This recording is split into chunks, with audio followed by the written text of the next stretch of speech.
So last Saturday, my friends convinced me to go to a yoga class with them. I'm not exactly what you'd call bendy, unless you count the time I tried to touch my toes and ended up pulling a hamstring and 2 friendships, but I figured, hey, it's just stretching and breathing, right?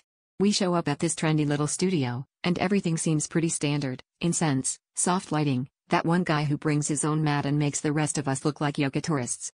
The instructor, Jasmine, greets us, and I notice she looks a little frazzled, but I chalk it up to an extra shot of espresso or maybe too much omeng. Things take a strange turn right from the start.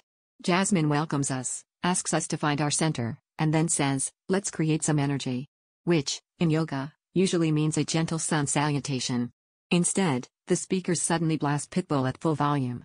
For a split second, we all freeze, like gazelles hearing a distant lion. Jasmine blinks, clearly horrified, but before she can switch the playlist, the vibe in the room changes.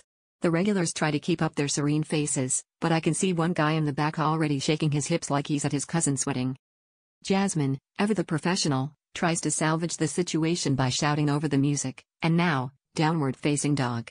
But with the infectious beat, everyone's hips start moving, and before I know it, we've got a room full of people attempting what I can only describe as downward facing working.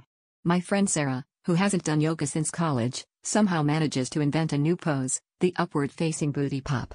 The instructor's face is a mixture of horror and admiration, and I'm pretty sure I threw out my lower back somewhere between timber and fireball. By the end of class, Jasmine finally gets the playlist under control, but it's too late. The damage, and several reputations, are done. She thanks us for our open-mindedness and says she has never seen such creative energy in a yoga class before. As we're leaving, my friend leans over and whispers, well, at least we found our inner peace. Of rhythm. And that's how I ended up the reigning champion of the first ever downward-facing twerk-off.